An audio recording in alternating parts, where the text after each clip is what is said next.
नमस्कार दोस्तों, कैसे हैं आप सब? आशा करता हूँ सभी सही होंगे। आज का जो हमारा टॉपिक है वो है एक्सेल का फॉर्मूलाज एंड फंक्शंस। जो फॉर्मूला और फंक्शन है, इससे पहले हम आपको बता दें कि जो हमने कवर कर रखा है कस्टम फॉर्मेटिंग, कंडीशनल फॉर्मेटिंग और भी बहुत सारी बेसिक चीजें जो हमने अभी तक कवर कर रखा है। होप कि सभी सही से उसको प्रैक्टिस कर रहे होंगे। तो आज की जो टॉपिक है उस पर लौटते हैं और मैं आपको बता दूं ये कंडीशनल फॉर्मेटिंग जो है वो अभी और भी आगे चलते रहेंगे, जैसे जैसे हम फॉर्मूलाज और दूसरी चीजें जैसे जैसे हम पढ़ते जाएंगे।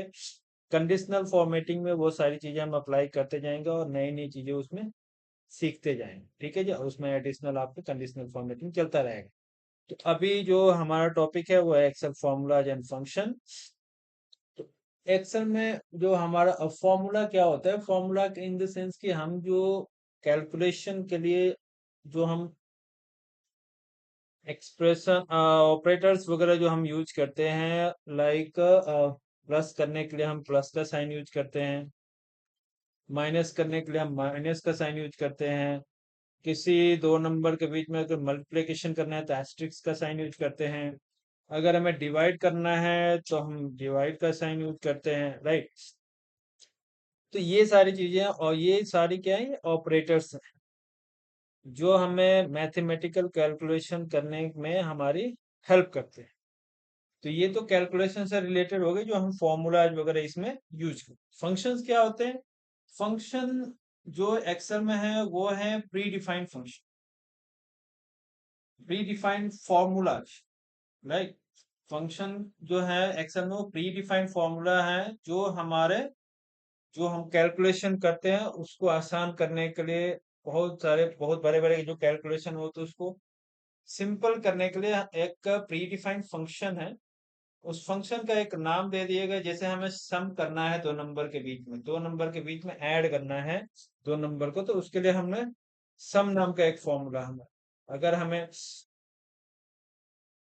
किसी और टास्क को परफॉर्म करना है तो उसके लिए अलग फॉर्मूला, अलग फंक्शन बने हुए हैं, उस फंक्शन को हम यूज करते हैं, राइट।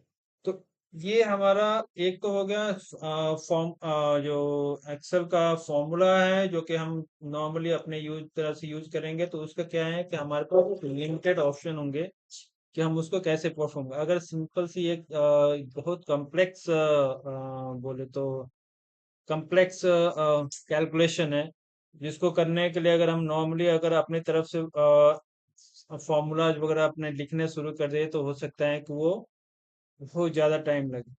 लाइक मैथमेटिकल कैलकुलेशन अगर हम करना चाहें तो वही चीजें, सेम चीजें परफॉर्म करने के लिए उससे रिलेटेड एक फंक्शन बना दी गई उस फॉर्मूला को यूज करके, और उस फॉर्मूला में उससे रिलेटेड जितने भी कैलकुलेशन है वो एप्लीकेशन वो परफॉर्म होते हैं। ठीक है, तो उसके लिए हमारे पास एक्सेल में प्री डिफाइंड फॉर्मूला है।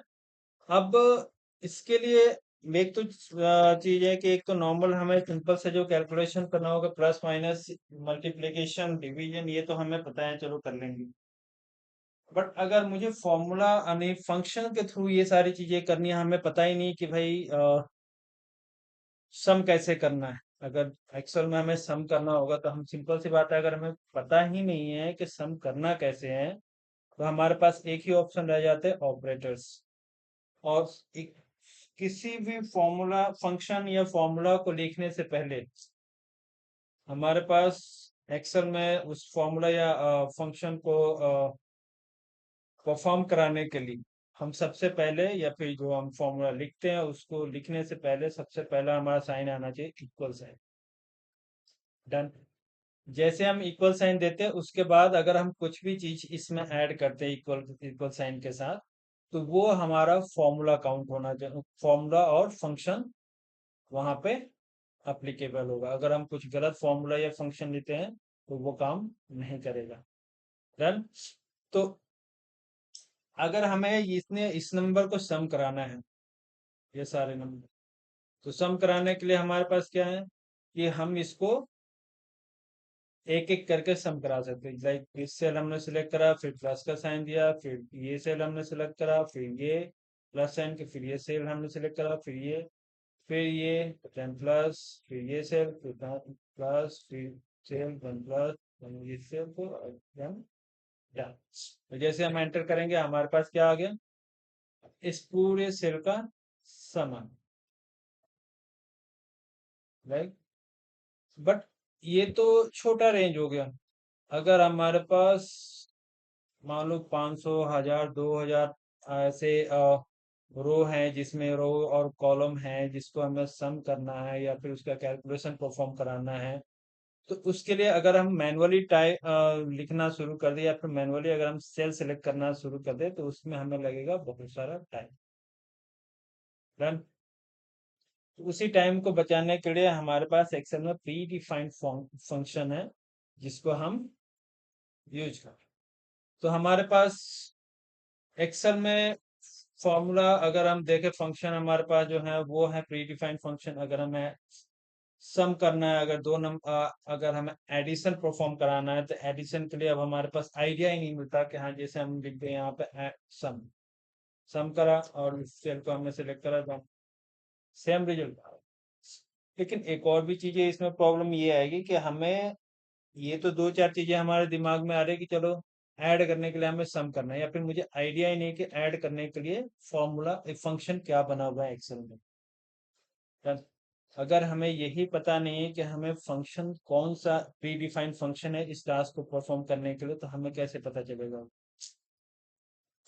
जैसे इस नंबर को हमें सम कराना है, इतने सारे नंबर को, तो इस नंबर को सम कराने के लिए अगर किसी को पता ही नहीं है, एक्सेल के बारे में कुछ भी पता नहीं, तो उसके लिए वो फंक्शन कैसे फाइंड आउट करेगा कि इस टास्क को परफॉर्म कराने के लिए हमें वो फंक्शन क्या है जिसके थ्रू हम वो टास्क परफॉर्म करा सकते हैं। उसके लिए एक सिंपल सा ऑप्शन है कि आप सीधे यहाँ से सीधे फंक्शन में जाएंगे, फॉर्मूला एंड फंक्शन। ठीक है। फॉर्मूलाज में गए, यहाँ पे आपके प्री डिफाइंड पहले से जितने भी फंक्शन है वो आपको मैथमेटिकल या फिर ये सारी चीजें आपको मिल जाए, आपको पता ही नहीं चल रहा है कि इसमें हमारी यूज कौन सा करना है। ठीक है। तो सिंपल सी बात है, आप यहाँ पे जाएंगे इंसर्ट फंक्शन पे, आपको फंक्शन कौन सा यूज करना है पता नहीं है, तो आप सिंपल यहाँ पे जाएंगे। मुझे लगता है कि भाई एक तो यहाँ पे आपको मोस्टली रिसेंट जो है वो आपको पहले से मिल जाएंगे। अगर आपको नहीं पता कि बाकी और फॉर्मूलाज कहाँ है, अगर हम यहाँ पे देखें ड्रॉप डाउन में ऑल पे जाएंगे, तो ऐसे तो हमें सर्च करने में बहुत टाइम लग जाएगा। ठीक है। तो उसके लिए हमें क्या करना है कि उसको सर्च करने के लिए सबसे अच्छा तरीका है, अगर हमें इसमें एडिशन परफॉर्म कराना है तो हमें फंक्शन ढूंढने के लिए एक काम करना है कि इसमें सिर्फ हमें अपना सेंटेंस लिखना है कि हमें अपने जो क्वेरी है उसको लिखने है कि उसके लिए क्या फॉर्मूला है। तो अगर हमें लिखना है कि ऐड नंबर्स, तो हमने लिख दिया ऐड नंबर। और जैसे ऐड नंबर्स लिख करके हम यहाँ पे गो पे क्लिक करेंगे, आप देखोगे उससे रिलेटेड आपके पास ये सारे फंक्शन आ गए। डन। अब इसमें आप जो आपको लगता है कि सम, यहाँ पे आप देखेंगे कि इस फंक्शन का क्या यूज है, तो आप यहाँ पे देखेंगे डी सम के बारे में, यहाँ तो सारे डिस्क्रिप्शन आपको दिए हैं कि ये करता क्या है। आई एम सम इसका क्या है, ये कॉम्प्लेक्स नंबर को यूज कैलकुलेट करने के लिए हम यूज करते हैं। बट हमें क्या करना है, नंबर को सम करना है। That means adds all the numbers in a range of cells. तो यहाँ पे हम क्या करेंगे, सम। अब यहाँ से हम डायरेक्ट ओके भी करेंगे और ओके करके हम यहाँ से नंबर हम ऐड कर सकते हैं। बट हमें रेंज सिलेक्ट करना है तो कोई दिक्कत नहीं, हमें ये पता चल गया कि सम करना है। तो सम करने के लिए हम जैसे यहाँ पे इक्वल साइन देंगे, सम, देन अब हमें यहाँ पे नंबर वन नंबर टू दे रहा है, या फिर हमें रेंज भी सिलेक्ट कर सकते हैं, डायरेक्ट हम यहाँ से अपना रेंज सिलेक्ट कर, देन एंटर। कुछ शॉर्टकट फॉर्मूलाज हैं जिसे हमें, अब अगर हमें सम परफॉर्म कराना है तो इसके लिए हमारे पास शॉर्टकट फॉर्मूला है अल्ट और कीबोर्ड में फिर प्लस साइन। जैसे आप इसको करते हैं आपके पास ऑटोमेटिक वो प्लस कर। ये जो फंक्शन है ये आपका कॉलम वाइज और रो वाइज दोनों काम। अगर हम इधर कोई नंबर यहाँ पे मान लो 45 की, तो आपका इस सीक्वेंस में भी वो सम काम करेगा। अगर आप यहाँ पे इन दोनों नंबर को आप सम करना चाहते हैं तो इसके लिए भी आप अल्ट और कीबोर्ड से प्लस का साइन जैसे आप सिलेक्ट करेंगे, तो आप देखेंगे कि सिर्फ नंबर ही सिलेक्ट होगा। इससे पहले क्या क्या था उससे कोई लेना, सिर्फ उसका नंबर पता है कि ये चीजें वो अपने आप ही डिफाइन डिटेक्ट कर लेगा कि साथ में एक साथ कंटिन्यू कितने नंबर है। जैसे उसका नंबर मिल गया, उसने सिलेक्ट करा, देन एंटर करते ही तो आपको दोनों नंबर का सम बता दो। ठीक है, ये है हमारा फॉर्मूला एंड फंक्शंस। ठीक है, बाकी अभी तो ये बेसिक चीजें जो मैंने आपको बताई सम करने के लिए, अगर आपको इसमें लगता है कि नहीं ये तो फॉर्मूला में ही जाकर, अगर आपको नॉर्मली आपको परफॉर्म करना है कि ये सारी चीजें ऑटो सम कैसे हो, तो यहाँ पे आप जाएंगे तो फॉर्मूला में जाकर के यहाँ पे ऑटो सम का एक ऑप्शन मिलेगा, जिसमें आप जैसे प्रॉब्लम पे जाते हैं, एवरेज, काउंट नंबर, मैक्स, मिन, ये सारे फॉर्मूला आपको जैसे आप एवरेज करेंगे आगे, अगर आप यहाँ पे हैं और यहाँ पे आप लिखते हैं count numbers, then count number.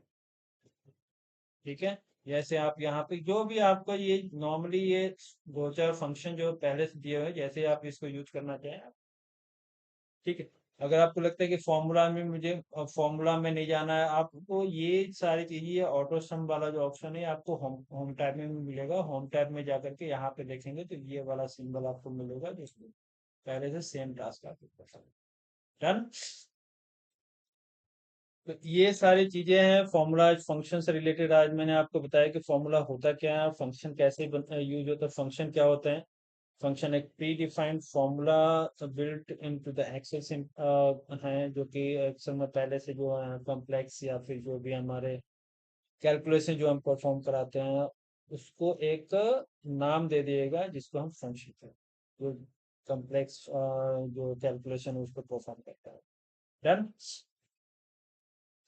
Hope कि आपको ये अच्छा लगा होगा, और इससे रिलेटेड अभी और सब जितने भी फॉर्मूलाज हैं, जो फंक्शन, जितने भी फंक्शन वगैरह हैं, वो सारी चीजें हम इसमें सीखेंगे कि कैसे उसको यूज करना है, कहाँ का कैसे यूज होगा। अब आज से जो शुरू हो रही है फंक्शन फॉर्मूला की जो ये ट्यूटोरियल्स हैं वो ऐड होती जाएंगे, और आप इसको enjoy सीखते रहें और अपने दोस्तों को भी साथ भी इसको शेयर करें और हमें एनकरेज करें। ठीक है जी, थैंक यू वेरी मच।